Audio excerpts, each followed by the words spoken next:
Hello बच्चों and good morning. Today we will have seventh lecture of electrochemistry. आज हम बेटा बात करने वाले हैं मेटेलिक और इलेक्ट्रोलाइटिक कंडक्शन के बारे में and the variation of conductance with dilution. ये दो टॉपिक आज हम करेंगे. जो फर्स्ट टॉपिक है it will involve numericals. Numerical की थ्योरी करेंगे हम यहाँ पर. जो फॉर्मूले न्यूमेरिकल्स को सॉल्व करने के काम आएंगे उन थ्योरी करेंगे. और सेकंड जो टॉपिक होगा हमारा वो सिर्फ थ्योरेटिकल पोर्शन है जिसका हम देखेंगे कि डायल्यूशन का कंडक्टेंस के ऊपर, कंडक्टिविटी के ऊपर क्या फर्क पड़ता है.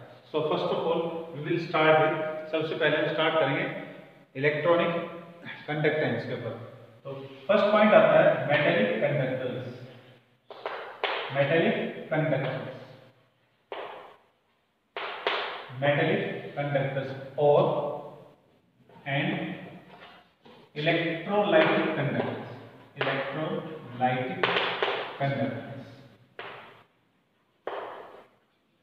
ये दो वर्ड है हमारे पास. इन दोनों वर्ड्स को समझते हैं.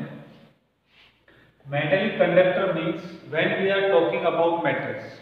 जब हम मेटल्स के बारे में बात कर रहे हैं, कॉपर, जिंक, आयरन, एल्यूमिनियम, जब हम मेटल्स की बात करते हैं तो मेटल्स के द्वारा जो कंडक्टिविटी की जाती है दैट इज मेटेलिक कंडक्टर्स. जो मेटल्स होते हैं, फॉर एग्जांपल हम यहाँ मेटल, ये कॉपर का एक वायर है, ये कॉपर का वायर बना लिया हमने. इसमें अगर हम इलेक्ट्रिकल वायर्स को कनेक्ट करते हैं, एक तरफ पॉजिटिव इलेक्ट्रोड एक तरफ नेगेटिव इलेक्ट्रोड कनेक्ट करते हैं इनके अंदर, तो जो कंडक्शन का काम हो रहा है, यानी कि जो मेटल के अंदर कंडक्शन का काम किया जाना है that will be done by electrons. जो सॉलिड चीजें होती हैं, इफ दे आर कंडक्टर, कोई सॉलिड ऑब्जेक्ट है और अगर वो कंडक्टर का काम कर रहा है तो उसमें कंडक्शन का जो काम है, चार्जेस को एक पॉइंट से दूसरे पॉइंट पे पहुंचाने का जो काम है, that is made by only electrons. सिर्फ इलेक्ट्रॉन ही इस काम को कर सकते हैं in case of solid conductors. अब पॉइंट करते हैं इलेक्ट्रोलाइटिक कंडक्टर्स के बारे में. तो इलेक्ट्रोलाइटिक कंडक्टर्स क्या होते हैं? ये वो चीजें हैं जिस चीज के बारे में, जिन चीजों के बारे में इस यूनिट के अंदर पढ़ रहे हैं. और वो कौन से हैं? Like that. और ये इसमें हमने सॉल्यूशन यूज किया. तो ये बन गया हमारा इलेक्ट्रोलाइटिक सेल. अब इलेक्ट्रोलाइटिक सेल के अंदर कंडक्शन का काम, यानी कि जो चार्जेस होते हैं उन चार्जेस को एक इलेक्ट्रोड से दूसरे इलेक्ट्रोड तक कौन ट्रांसफर करता है, कौन पहुंचाता है. So that is done. तो यहाँ जो बात आ रही है, किसकी बात आ रही है? लिक्विड मीडियम की बात आ रही है. तो लिक्विड मीडियम की जब बात हो तो उसके अंदर कंडक्शन का जो काम किया जाता है that is done by ions. उसमें आयंस के द्वारा किया जाता है. May be sometimes in certain cases electrons may be involve, but not certainly कि हमेशा ही होगा. लेकिन हमेशा जो आपको मिलेंगे वो क्या होंगे? आयंस. तो अगर सॉलिड फॉर्म में बात आ रही है तो चार्जेस को कंडक्ट करने का काम इलेक्ट्रॉन करते हैं. और ऐसे ही अगर सॉल्यूशन की बात आ रही है, लिक्विड कंपोनेंट की बात आ रही है और उसमें अगर चार्ज ट्रांसफर हो रहे हैं तो उन चार्जेस को ट्रांसफर करने का काम आयंस के द्वारा किया जाता है. सो this is the basic difference between metallic conductors and electrolytic conductors. तो ये होगी इनके अंदर मेन पॉइंट ऑफ डिफरेंस. इसके अलावा certain other differences are given which you may go through your book. उसके बाद next we have electrolytes.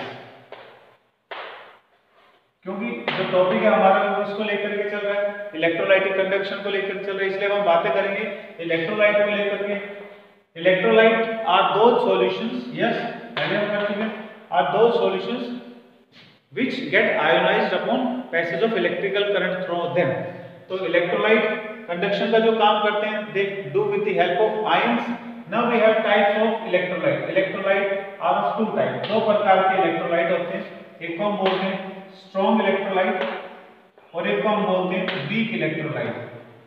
Strong electrolytes are those electrolytes which are those solutions through which when current is passed they are instantly and almostly ionized. यानी कि strong electrolyte ये वो electrolyte होते हैं जिनमें से जब करंट पास किया जाता है तो ये तुरंत और लगभग पूरे के पूरे आयोनाइज हो जाते हैं। 1 और 2% में भी लेफ्ट अनआयोनाइज्ड, हो सकता है उसमें 1 या 2% आयोनाइजेशन का काम ना हो, लेकिन स्ट्रॉन्ग इलेक्ट्रोलाइट के अंदर ये लगभग 99-100% तक आयोनाइजेशन का काम इंस्टेंटली करते हैं। So they are strong electrolyte. For example common acids which you know, जो कॉमन एसिड जिनको आप जानते हो like sulphuric acid, nitric acid, hydrochloric acid, they are strong electrolytes. और कॉमन बेस जिनको आप जानते हो like NaOH, KOH, they are strong electrolytes. एक कॉमन सॉल्ट भी आप जानते हो like NaCl, they are strong electrolytes. और वीक इलेक्ट्रोलाइट क्या होते हैं? These are those electrolyte which are not instantly completely ionized. ये जब इनमें से करंट पास किया जाएगा तो करंट पास करने पर ये कंप्लीट आयोनाइजेशन का काम नहीं करते हैं एक बार में, they are weak electrolytes. For example like acetic acid CH3COO, like sodium acetate CH3COO, like H2CO3 carbonic acids, etc. So these are weak electrolytes. Now after that, factors affecting the conduction of electrolytic solutions. जो electrolytic solutions होते हैं उनके द्वारा charge transfer का जो काम है, conduction का जो काम है, उसको अफेक्ट करने वाले फैक्टर्स कौन कौन से हैं? We will discuss that. Positive, negative, connected to battery, general representation. Now we will discuss the factors affecting electrolytic conduction. Electrolytic conduction, जो सॉल्यूशन होते हैं ना उनके अंदर कंडक्शन को, यानी कि यहाँ इनके अंदर पॉजिटिव आयन है, नेगेटिव आयन है, जो किसी इलेक्ट्रोलाइट के टूटने के कारण बनता है। तो इनमें नेगेटिव आयन पॉजिटिव इलेक्ट्रोड की तरफ ट्रांसफर होते हैं और पॉजिटिव आयन नेगेटिव इलेक्ट्रोड की तरफ ट्रांसफर होते हैं for helping conduction of charges. तो चार्जेस को कंडक्ट करने का जो काम है, इलेक्ट्रिकल सर्किट को कंप्लीट करने का जो काम है, वो इज डन बाय आयंस करते हैं। So what are the factors, वो कौन कौन से फैक्टर हैं जिससे कि कंडक्शन का जो काम हो रहा है वो इन्फ्लुएंस्ड होता है? तो first factor is nature of electrolyte. First is nature of electrolyte, यानी कि आपने इलेक्ट्रोलाइट जो सॉल्यूशन के अंदर लिया है वो किस नेचर का? नेचर भी हमने किया था, are two type, strong electrolyte और वीक इलेक्ट्रोलाइट। यस, अगर आप स्ट्रॉन्ग इलेक्ट्रोलाइट लोगे तो strong electrolyte are almost and completely ionized, तो वो अगर ज्यादा आयोनाइज होंगे तो ज्यादा आयन बनेंगे, और आयन अगर ज्यादा बनेंगे तो ट्रांसफर का जो काम है वो भी ज्यादा होगा, यानी कि strong electrolyte have more conduction in comparison to weak electrolytes. Next is nature of solvent and viscosity. जो इलेक्ट्रोलाइट आपने जिस सॉल्वेंट में डाला है, फॉर एग्जांपल आपने लिया सल्फ्यूरिक एसिड और उसको आपने डाला वाटर के अंदर, या उसको आपने डाला अल्कोहल के अंदर, या आपने डाला उसको किसी और सॉल्वेंट के अंदर, तो जिस सॉल्वेंट में आपने इलेक्ट्रोलाइट को मिक्स किया है उस सॉल्वेंट का नेचर कैसा है? That is nature of solvent and viscosity. Viscosity का मतलब डेंसिटी।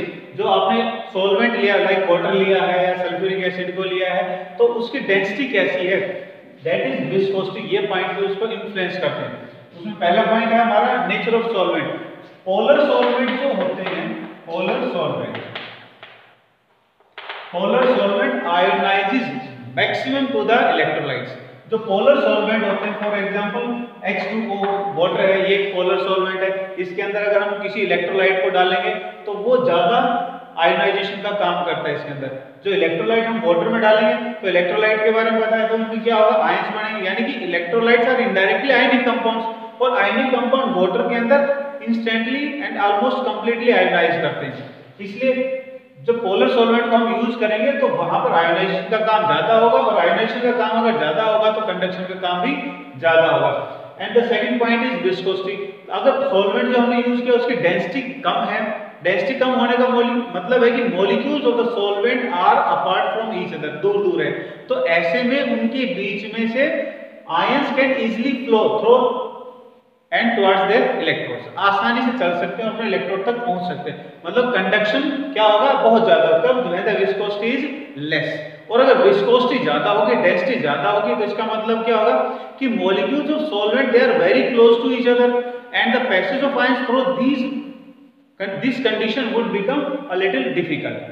मुश्किल हो जाएगा जब सॉल्वेंट के मॉलिक्यूल बहुत नजदीक होंगे एक दूसरे के, तो उनके बीच में से आयनों का पास होना ताकि वो अपने इलेक्ट्रोड्स के पास जा सके थोड़ा मुश्किल हो जाएगा। तो ऐसे में कंडक्शन का काम कम हो जाएगा। तो विस्कोसिटी अगर कम है तो कंडक्शन ज्यादा होगा, अगर विस्कोसिटी सॉल्वेंट की ज्यादा है तो कंडक्शन कम होगा। Third point, which affects the conduction of electrolytic conduction is the size of ions. Size of ions, size of ions जो होती है वो भी काफी हद तक कंडक्शन को इन्फ्लुएंस करती है। जो आयंस यहाँ बने, पॉजिटिव आयन या नेगेटिव आयन में से कोई भी आयन हो, अगर उसकी साइज छोटी है तो वो वाटर में से या सॉल्वेंट में से आसानी से फ्लो कर सकता है, आसानी से मूव कर सकता है, क्योंकि वाटर उसके ऊपर कम रेजिस्टेंस लगा है। लेकिन अगर आयन की साइज बड़ी हो जाए, तो आयन की साइज अगर बड़ी होगी उसके अंदर, तो वाटर का रेजिस्टेंस बड़ी साइज के आयन के ऊपर बहुत ज्यादा लगेगा, जिसमें से आयनों का चलना मुश्किल हो जाएगा और जब वो मूवमेंट नहीं कर पाएंगे तो कंडक्शन भी कम हो जाएगा। फॉर एग्जांपल मान लेते हैं हमारे पास हाइड्रोजन आयन। हाइड्रोजन आयन आप जानते हो सबसे छोटा आयन होता है, और इसके साथ में हम दूसरा आयन ले लेते हैं सोडियम आयन। सोडियम आयन की जो साइज है वो H आयन से बड़ी होती है। तो H आयन जो होंगे they can easily pass through the solvent because of less hindrance or less resistance produced by the solvent molecule to the small sized hydrogen ions। वहीं अगर सोडियम आयंस की अगर हम बात करें तो सोडियम आयंस को अगर हम वाटर में से या सॉल्वेंट में से पास करें तो बड़ी साइज होने के कारण से सॉल्वेंट मॉलिक्यूल उसको रोकने का काम करेंगे, वो रेजिस्टेंस लगाएंगे जिससे इनकी मूवमेंट कम हो जाएगी और कंडक्शन भी कम हो जाएगी। Next point associated with this is concentration of electrolyte. Concentration of electrolyte, जो इलेक्ट्रोलाइट हम ले रहे हैं उसकी कंसंट्रेशन, अगर higher the concentration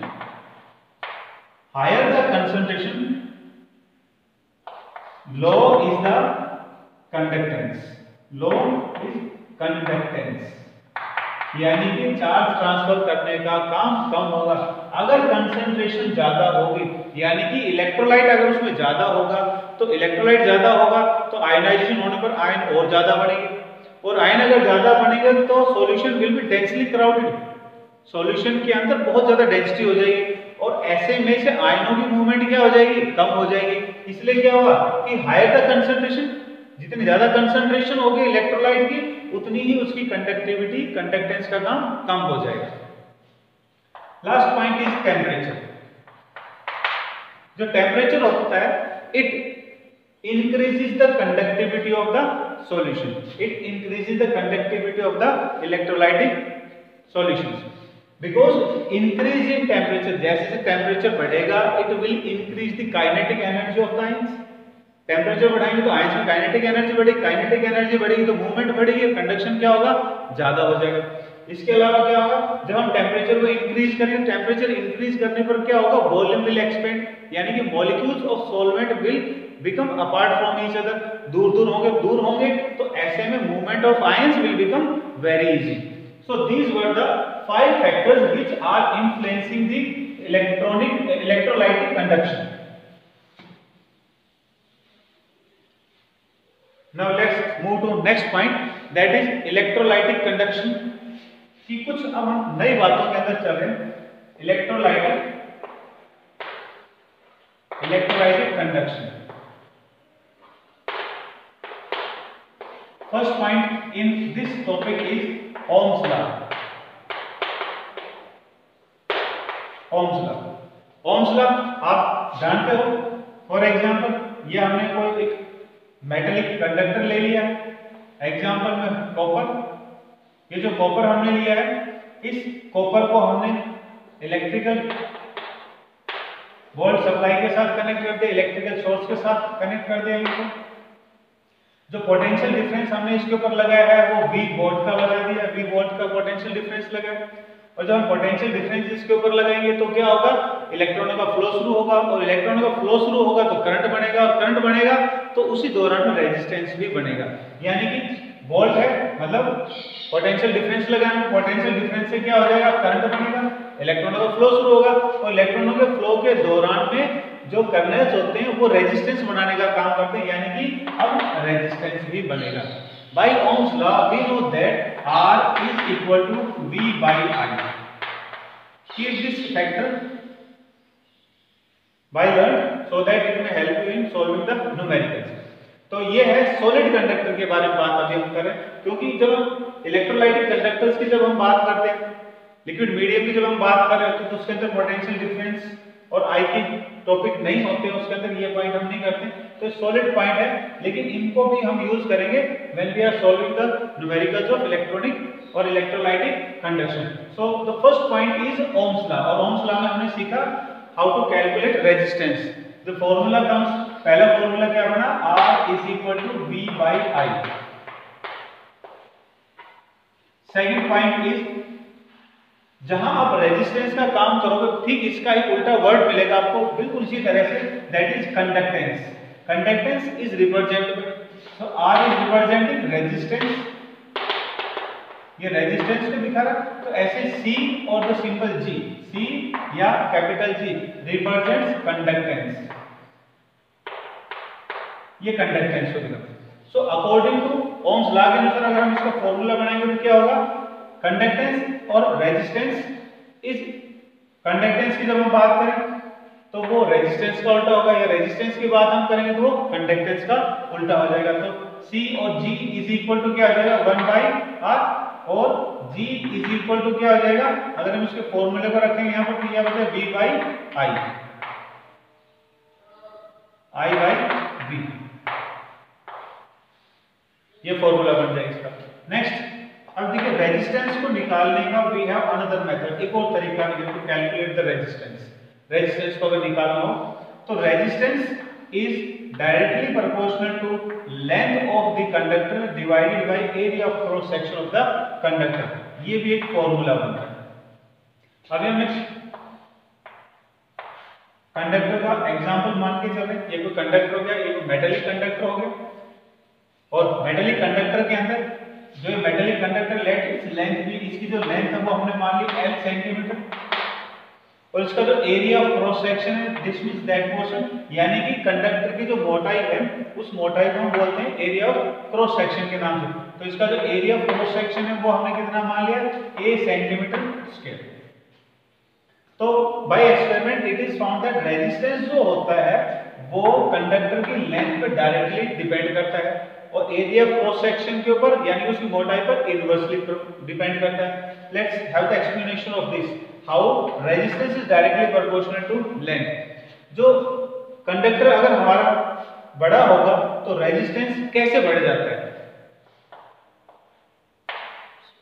suppose this is our conductor. अब कंडक्टर जो होता है उसमें क्या होते हैं, एटम्स, कोई भी मेटल अगर होगा तो उसमें क्या होगा, एटम होगा, और एटम्स का एक डायग्राम हम बना लेते हैं, तो ये एटम का न्यूक्लियस हो गया, ये इसमें इलेक्ट्रॉन हो गया। जैसे ही हम इनके अंदर से इलेक्ट्रिकल वोल्ट सप्लाई शुरू करेंगे, जैसे हम इसको इलेक्ट्रिकल सप्लाई के साथ जोड़ेंगे तो इलेक्ट्रॉनों का फ्लो शुरू होगा, और इलेक्ट्रॉनों के फ्लो से जो एटम के आउटर मोस्ट में इलेक्ट्रॉन होते हैं दे आर टेम्परेरीली रिमूव्ड, वो कुछ देर के लिए अलग हो जाते हैं ताकि जो चार्ज इनके पास आ रहा है वो आगे की तरफ में ट्रांसफर कर सके। तो जैसे इलेक्ट्रॉन इनसे निकलेगा, निकलने के बाद एटम का जो पार्ट इलेक्ट्रॉन के टेम्परेट फॉर्म से निकलने से बनेगा that is known as kernel, इसको हम बोलते हैं कर्नेल। तो कर्नेल कैसा हो गया, पॉजिटिवली चार्ज पार्टिकल वाला। How it is formed, by temporary removal of electron during conduction, ये कर्नेल है। जैसे ही एटम से इलेक्ट्रॉन टेम्परेरी निकलता है कर्नेल बनता है, kernel starts vibrating over its position.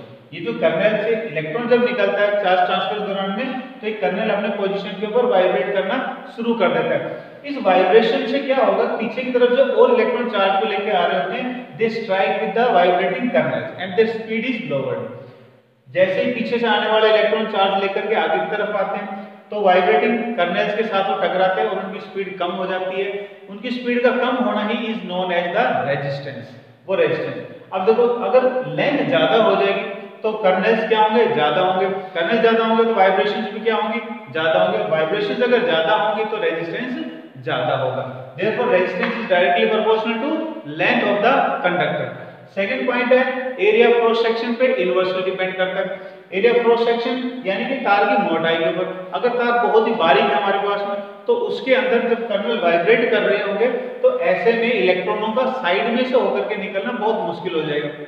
और अगर वायर थोड़ा मोटा होगा तो वाइब्रेटिंग कर्नल्स के साइडों में से जिगजैगली इलेक्ट्रॉन्स क्या कर सकते हैं, मूव कर सकते हैं।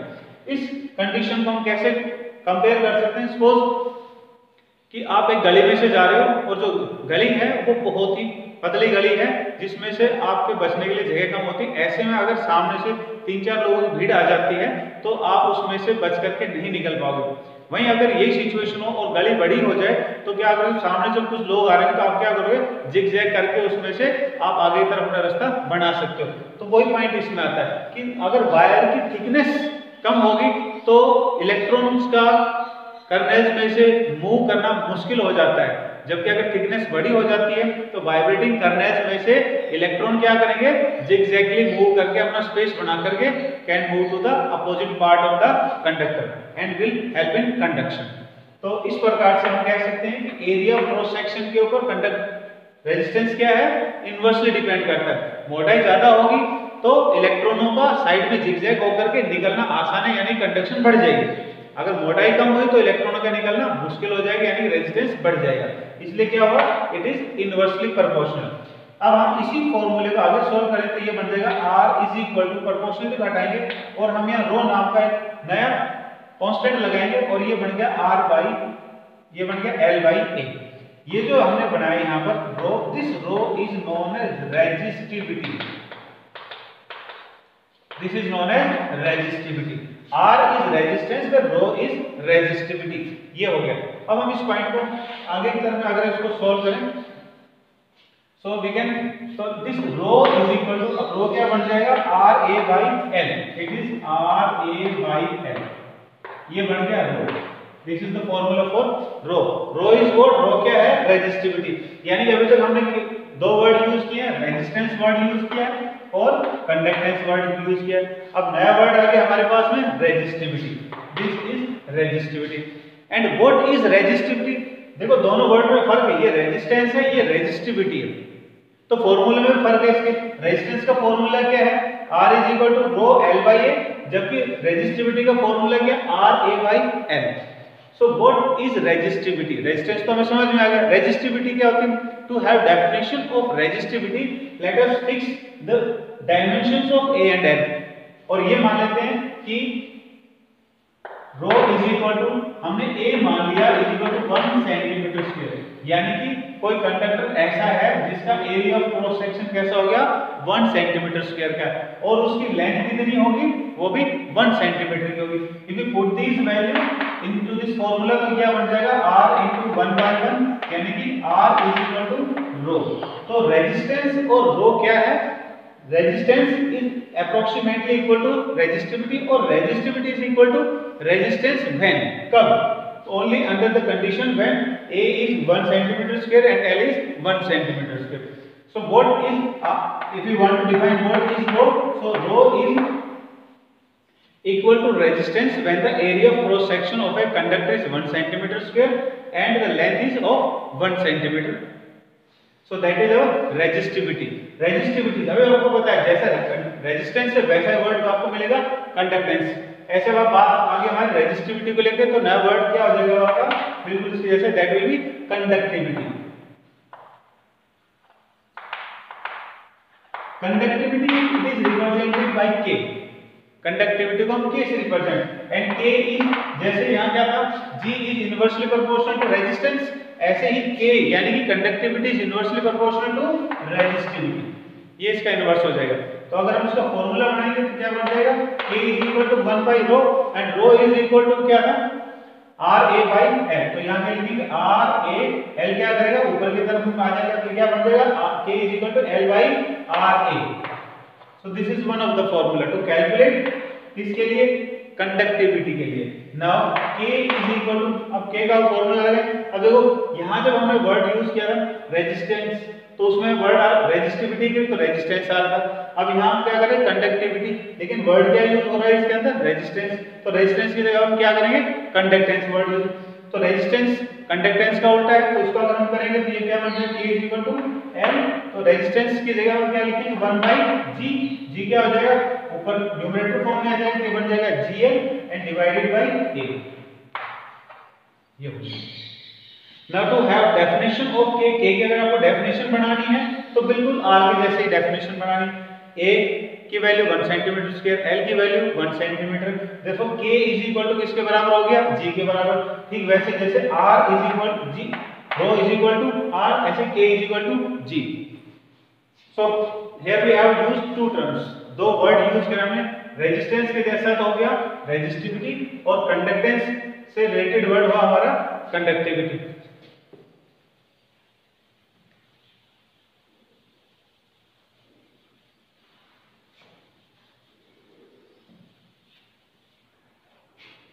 After that we will have specific conductivity। अभी हमने किया कंडक्टिविटी। कंडक्टिविटी को हमने किससे रिप्रेजेंट किया था, K से, and the K was equal to, K का फॉर्मूला क्या था, K is equal to GL by A। ये फॉर्मूला क्या था। जब हम डायमेंशंस को फिक्स कर देते हैं, अब हम अपने इलेक्ट्रोलाइटिक सेल की बात करते हैं यहाँ पर, और इलेक्ट्रोलाइटिक सेल को इसके साथ कनेक्ट करते हैं इस फॉर्मूले के साथ में। तो यहाँ पर जो L है और जो A है वो क्या होगा, इलेक्ट्रोलाइटिक सेल। जब हमारे पास मेटेलिक कंडक्टर्स की बात हो रही है तो मेटेलिक कंडक्टर में तो उसकी लेंथ होगी, उसकी एरिया ऑफ क्रॉस सेक्शन होगी। ऐसे इलेक्ट्रोलाइटिक सेल के अंदर लेंथ क्या होगा और एरिया ऑफ क्रॉस सेक्शन क्या होगा, ये रेजिस्टेंस या रेजिस्टिविटी दोनों के लिए ही कैलकुलेट किया जा सकता है। तो ये कोई इलेक्ट्रोलाइटिक सेल हो गया हमारा। इस इलेक्ट्रोलाइटिक सेल के अंदर आपने दो इलेक्ट्रोड्स लगाने हैं along with the holes of the container. ये हो गया आपका कंडक्टर, ये हो गया आपका इलेक्ट्रोड। जो इलेक्ट्रोड है इसका एरिया ऑफ क्रॉस सेक्शन, यानी कि जो इलेक्ट्रोड्स हैं इनका area of cross section is known as A. ये जो इलेक्ट्रोड हम यहाँ लगा रहे हैं इनकी जो मोटाई है वो मोटाई क्या हो जाएगी, इनकी एरिया ऑफ क्रॉस सेक्शन का काम करेगी। दोनों ही इलेक्ट्रोड्स का जो एरिया ऑफ क्रॉस सेक्शन है वो शुड बी यूनिफॉर्म। लगाना कैसे, along with the holes of the container. ये हो, तो ये क्या है A, दोनों का A क्या होना चाहिए, इक्वल होना चाहिए। दोनों का area of cross section equal होना चाहिए। और इनके बीच का जो डिस्टेंस है जिसके अंदर हम इलेक्ट्रोलाइट को डालेंगे, this distance is known as L। यहाँ जो आपने कंडक्टर लगाया है यानी कि इलेक्ट्रोड जो आपने लगाया है उसकी लेंथ को हम L नहीं बोलते हैं। इलेक्ट्रोलाइटिक सेल्स के अंदर लेंथ क्या होगी, distance between the electrodes in the electrolytic cell is length is L। So now we were discussing about specific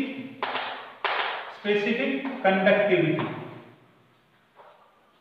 Specific conductivity is represented by KSP, K conductivity, SP specific। तो specific conductivity क्या होगी, specific conductivity तब होगी जब आप किसी ऐसे cell की बात करो, किसी ऐसे इलेक्ट्रोलाइटिक सेल की बात करो जिसके इलेक्ट्रोड्स का area of cross section, electrodes का area of cross section is 1 centimetre square और जिनके बीच की दूरी इज इक्वल टू 1 सेंटीमीटर। ऐसे में जो भी कंडक्टेंस का काम किया जाएगा that will be known as specific conductivity. यानी कि हम इस फॉर्मूले की वैल्यूज को रखें तो क्या बन जाएगा G11। सो अगर हम इसको करते हैं यहाँ पर तो ये क्या बन जाएगा,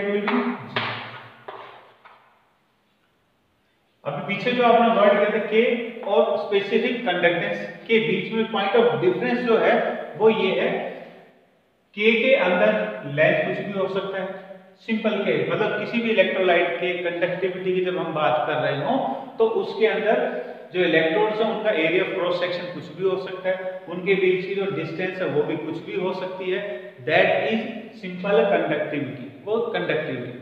और स्पेसिफिक कंडक्टिविटी में क्या है, we have specified A and L of the electrolytic cell. A और L को हमने स्पेसिफाइड कर दिया, फिक्स कर दिया 1 centimetre square. Therefore this K becomes KSP when dimensions are fixed, when the length and the area of cross section are fixed. After that next word is molar conductance या molar conductivity।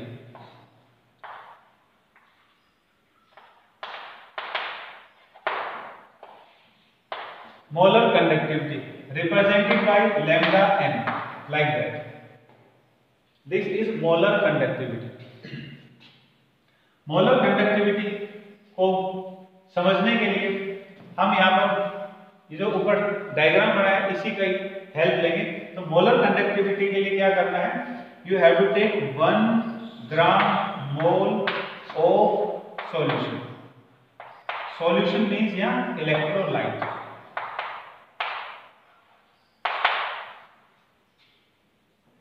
Conductivity और molar conductivity में क्या फर्क होगा वो अब हम इसमें डिटेल में देखेंगे, समझने की कोशिश करेंगे।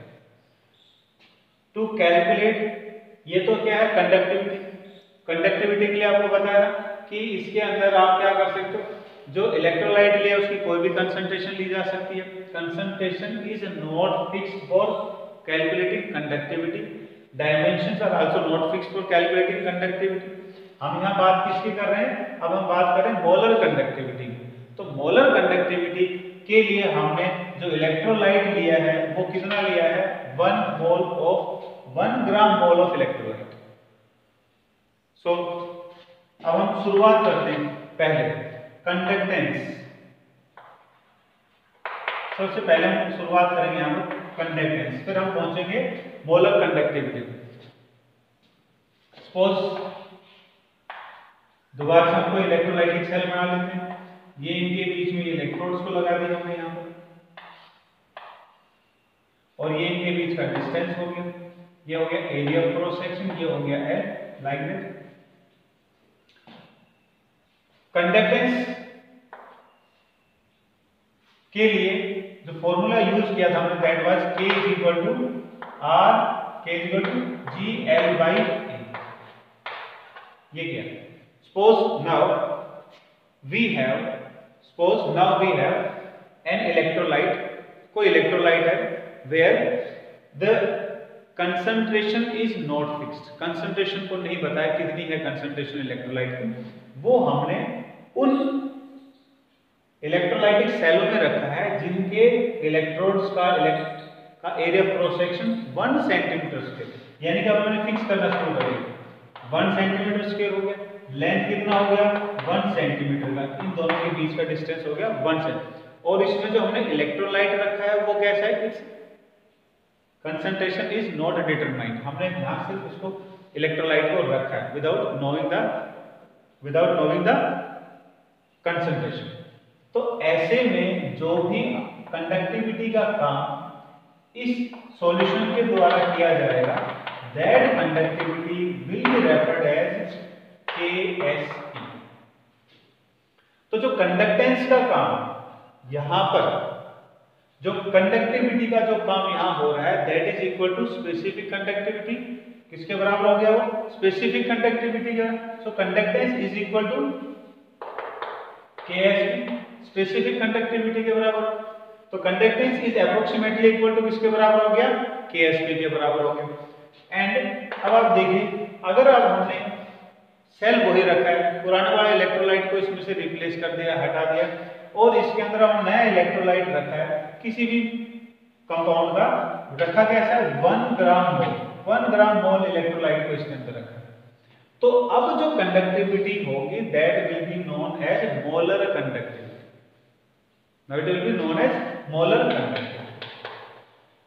Molar conductivity represented by lambda. तो now we can say that conductance of this cell, इस सेल का जो कंडक्टेंस है इज इक्वल टू किसके बराबर है, स्पेसिफिक कंडक्टिविटी के बराबर है, कंडक्टिविटी का। और यही कंडक्टेंस इस सिचुएशन में किसके बराबर भी हो रहा है, मोलर कंडक्टिविटी के बराबर भी हो रहा है। Point is what is 1 gram mole of electrolyte. 1 gram मोल का मीनिंग क्या होता है, 1 ग्राम मोल का मतलब होता है कि जब आपने कोई इलेक्ट्रोलाइट लिया, for example you have taken NaCl as electrolyte, NaCl electrolyte लिया, तो इसका जो वेट होगा, इसका वेट कितना होता है, it is about 58.5 gram. Sodium और क्लोरीन दोनों का वेट जोड़ोगे तो ये 58.5 ग्राम अप्रोक्सीमेटली बनता है।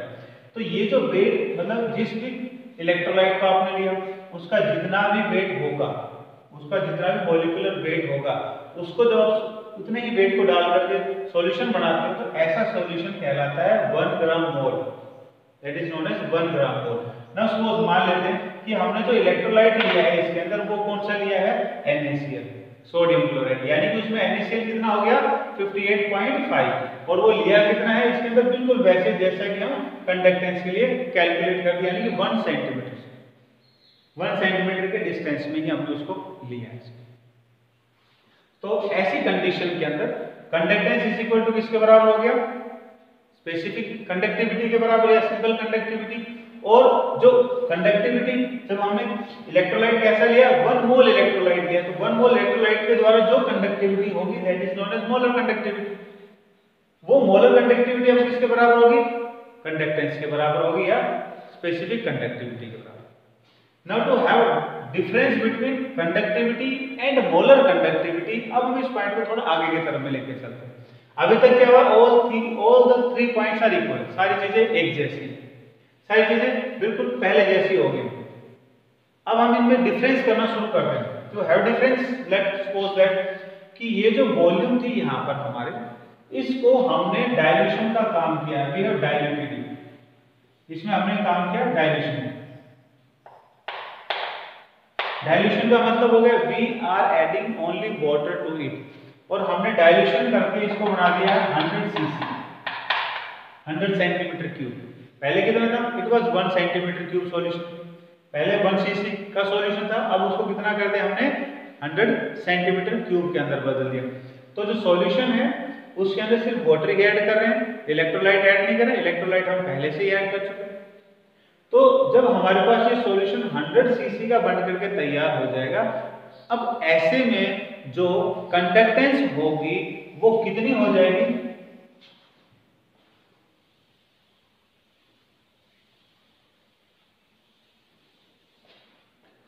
ऐसे में कंडक्टेंस जो होगी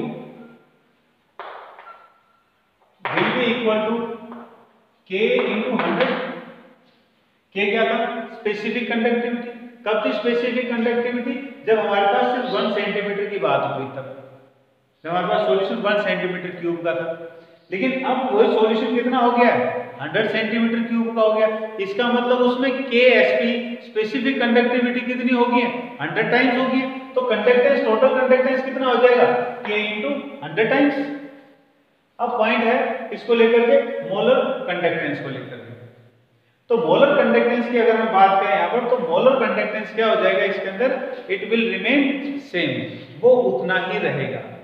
भाई बिकॉज हमने सिर्फ उसके अंदर क्या किया है, वाटर को ऐड किया है, जबकि उसके अंदर जो इलेक्ट्रोलाइट थे वो क्या थे, वो के वो है। मान लो हमने शुरू में NaCl की जब हम बात करते 58.5 ग्राम लिया था, तो शुरू में वो इतना ही था। अब हमने सिर्फ वाटर ऐड किया है इसके अंदर, तो वो इलेक्ट्रोलाइट क्या होगा इसके अंदर, वैसे का वैसा ही रहेगा। तो अब ऐसे में जो मोलर कंडक्टिविटी है डाइल्यूशन के कारण से वो क्या होगी, विल रिमेन सेम। तो now formula to calculate molar conductivity, molar conductivity को calculate when dilution is made, then we have K into 1000 divided by if molarity is taken. अगर मोलैरिटी की बात कर रहे हो तब आपका फॉर्मूला बन जाएगा lambda m is equal to K into 1000 by m। और अगर इक्विवेलेंट कंडक्टिविटी की बात करेंगे तो फॉर्मूला बन जाएगा lambda equivalent is equal to K into 1000 divided by normality.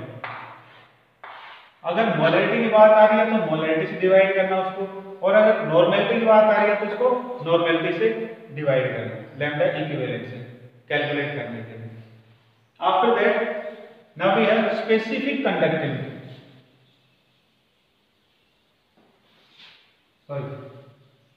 Now is cell constant.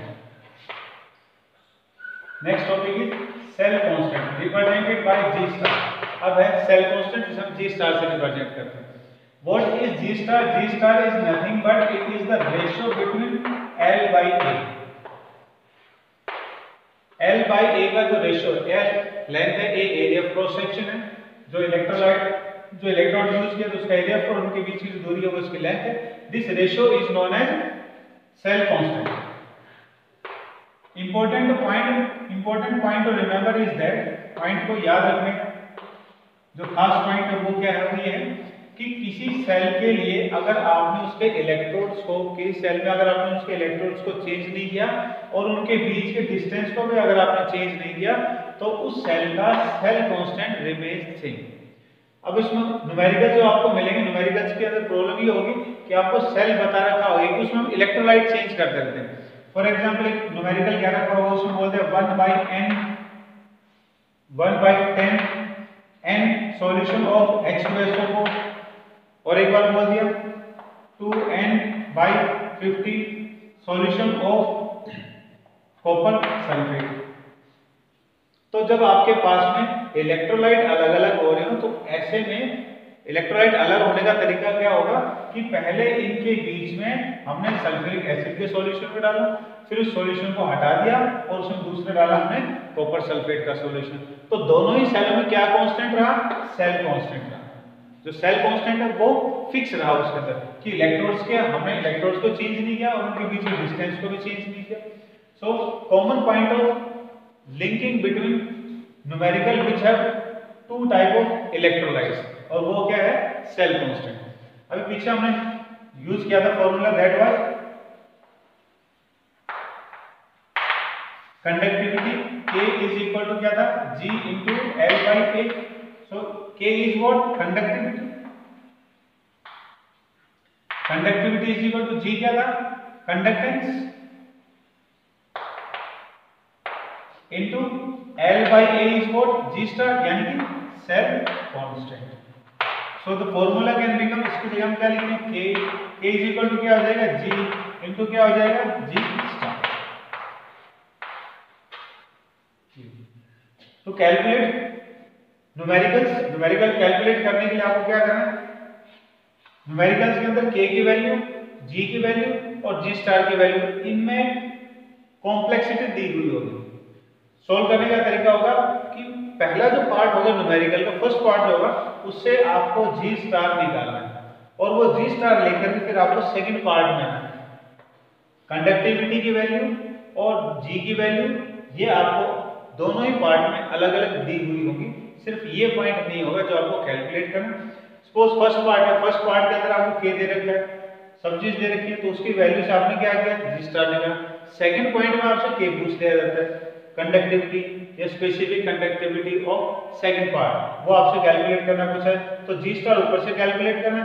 Second part के लिए आपको रेजिस्टेंस या कंडक्टेंस की वैल्यू दी होगी, वो इसमें अगर रेजिस्टेंस दे रखा है तो इन्वर्स करके उसकी वैल्यू को लिख दो इसके अंदर, तो आपके पास स्पेसिफिक कंडक्टिविटी या conductivity of that numerical will be calculated.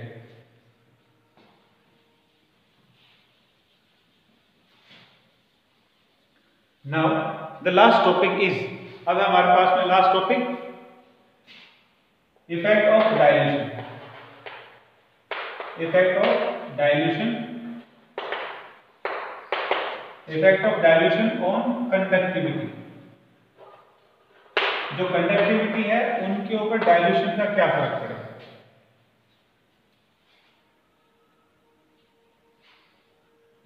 We know that we have two type of electrolytes, दो प्रकार के इलेक्ट्रोलाइट हमारे पास कौन कौन से, weak electrolyte and strong electrolyte. तो इसमें फर्स्ट हम बात करते हैं for weak electrolytes. Weak electrolyte की बात करते हैं। वीक इलेक्ट्रोलाइट का एग्जांपल मिल गया हमें, जैसे CF3COOH, एक वीक इलेक्ट्रोलाइट है। इसकी पहचान क्या है, जब करंट इसमें से पास किया जाएगा, when current is pass through it will not gate completely ionized, ये पूरी तरह से नहीं टूटेगा। तो ऐसे में जब आप इसके अंदर डाइल्यूशन का काम करोगे, तब आप डाइल्यूशन करने के बाद क्या इसकी कंडक्टिविटी इंक्रीज हो गया, डिक्रीज होगी, ये करना हमारे। तो वीक इलेक्ट्रोलाइट के अंदर जब आप डाइल्यूशन का काम करोगे तो डाइल्यूशन करने से क्या होगा, मॉलिक्यूलों के बीच में स्पेस क्रिएट होगा, वॉल्यूम बढ़ेगी।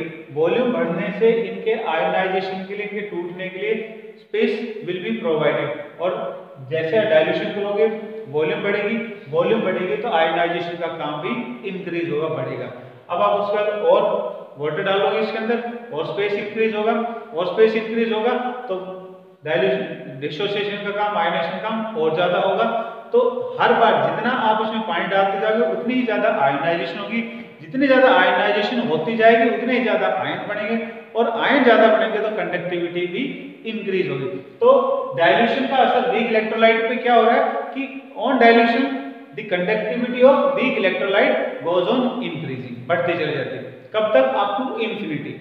जितना आप पानी डालते जाओगे हर बार कुछ ना कुछ अमाउंट इलेक्ट्रोलाइट की लगातार टूटती हुई चली जाएगी, आयन लगातार बढ़ते जाएंगे, आयन बढ़ते जाएंगे तो कंडक्टिविटी भी इंक्रीज करती रहेगी। Now the second point is about strong electrolytes. जो स्ट्रॉन्ग इलेक्ट्रोलाइट होते हैं, strong electrolyte we know that they are almost completely and instantly dissociated. जैसे एग्जांपल में हमने यहां से हटाया और यहां हमने लगा दिया मान लो सल्फ्यूरिक एसिड, ये स्ट्रॉन्ग इलेक्ट्रोलाइट। अब जब इसमें से करंट पास करेंगे तो ये इंस्टेंटली ही एक बार में लगभग सारा का सारा आयोनाइज कर जाए, तो सारे आयन इसके अंदर क्या होगा? एक बार में बढ़ जाएंगे। तो it will have maximum conductivity instantly. इसकी कंडक्टिविटी शुरू में क्या होगी? बहुत ज्यादा होगी। उसके बाद जब आप इसमें डाइल्यूशन का काम करोगे तो कुछ परसेंट जो मॉलिक्यूल सल्फ्यूरिक एसिड के स्ट्रॉन्ग इलेक्ट्रोलाइट के बच गए, जो आयोनाइज नहीं हो पाए थे, अब वो भी आयोनाइज हो जाएंगे। थोड़ा और डाइल्यूशन करो, थोड़ा बहुत फिर बच गया तो अब और हो जाएंगे। लेकिन अब इसके बाद में जब आप और डाइल्यूशन का काम करोगे there will be no increase in number of ions, क्योंकि जितने आयन बन सकते थे वो सारे के सारे अपॉन 2-3 डाइल्यूशन हो जाते हैं, पूरे बन जाते हैं। तो कंडक्टिविटी की वैल्यू क्या होगी यहाँ पर? Will be maximum after certain number of dilutions. So strong electrolytes have limiting molar conductivity, means इनकी एक फिक्स्ड वैल्यू आ जाएगी, जबकि weak electrolytes have never fixed value of conductivity. तो इनके ग्राफ का फर्क होता है। ये हो गया कंसंट्रेशन को अंडर रूट पार्ट में दिखाने के लिए, और ये हो गया इनकी कंडक्टिविटी को दिखाने। फॉर स्ट्रॉन्ग इलेक्ट्रोलाइट्स के लिए we have this graph, and for weak electrolytes के लिए ग्राफ क्या होता है? Like this. अब इसका अगर हम ग्राफ को समझे तो ये अंडर रूट ऑफ कंसंट्रेशन का मतलब है कि जब आप आगे की तरफ आप जा रहे हो उसके अंदर तो कंसंट्रेशन बढ़ रही है, और पीछे की तरफ आप जब आ रहे हो तो कंसंट्रेशन डिक्रीज हो। आपको वैल्यू लिख करके देखो, जैसे अंडर रूट 4 तो आगे की तरफ में जाओगे उसका क्या मीनिंग होगा, और पीछे की तरफ आओगे तो उसका मीनिंग क्या होगा? तो पीछे की तरफ जब आप आगे कंसंट्रेशन क्या हो रही है? डिक्रीज हो रही है। और कंसंट्रेशन डिक्रीज होने का मतलब क्या हो? डाइल्यूशन का काम करें, क्योंकि डाइल्यूशन जब हम करेंगे उसके अंदर तो वॉल्यूम क्या होगी? बढ़ती चली जाएगी। तो पर यूनिट वॉल्यूम के अंदर आयनों की वैल्यू कम होती आएगी। तो उसके अंदर क्या हो रहा है? मतलब पीछे की तरफ जब आए तो क्या दिखा रही है? Decrease in concentration. और ये हो गया मोलर कंडक्टिविटी को लेकर। तो मोलर कंडक्टिविटी के अंदर क्या होगा कि जैसे जैसे हम डाइल्यूशन का काम करते जाएंगे नंबर ऑफ आयंस बढ़ते चले जाएंगे फॉर वीक इलेक्ट्रोलाइट, और आयंस अगर बढ़ते चले जाएंगे तो कंडक्टिविटी भी क्या होती चली जाएगी? विल गो ऑन इंक्रीजिंग, बढ़ती चली जाएगी। तो ये ग्राफ बन गया लाइक CH3COOH वीक इलेक्ट्रोलाइट के लिए, और ये ग्राफ हो गया like HCl, KCl sulphuric acid यानी कि स्ट्रॉन्ग इलेक्ट्रोलाइट्स के। They will have their fixed limiting molar conductivity, यानी कि इनकी वैल्यू फिक्स होगी, जबकि इनकी वैल्यू क्या हो रही है? फिक्स नहीं हो रही। जैसे डाइल्यूशन होता जाएगा इनकी वैल्यू भी, इनका ग्राफ भी इंक्रीज होता हुआ चला जाएगा। So that was the difference between the graph of electrolyte and strong electrolyte and weak electrolyte. So that's all we have discussed. An important point about if we simply discuss what is the effect on conductivity of dilution. जब dilution का काम करेंगे तो conductivity पे क्या फर्क पड़ेगा? जैसे आप डाइल्यूशन का काम करोगे conductivity will increase for normal electrolytes. किसी भी इलेक्ट्रोलाइट की बात करें तो डाइल्यूशन के जब हम काम करेंगे तो उसके अंदर कंडक्टिविटी क्या होगी? इंक्रीज करेगी। लेकिन स्पेसिफिक कंडक्टिविटी की अगर हम बात करें तो वो डिक्रीज करेगी, क्योंकि स्पेसिफिक कंडक्टिविटी के अंदर क्या होता है? 1 सेंटीमीटर स्क्वायर की हम बात कर रहे होते हैं। 1 सेंटीमीटर स्क्वायर के अंदर जैसे जैसे कंसंट्रेशन बढ़ती चले, जैसे जैसे हम डाइल्यूशन का काम करते चले जाएंगे तो उसके अंदर आयनों की संख्या 1 सेंटीमीटर स्क्वायर के अंदर क्या होगी? कम होती चलेगी, और कम होगी तो कंडक्टिविटी भी डिक्रीज करेगी।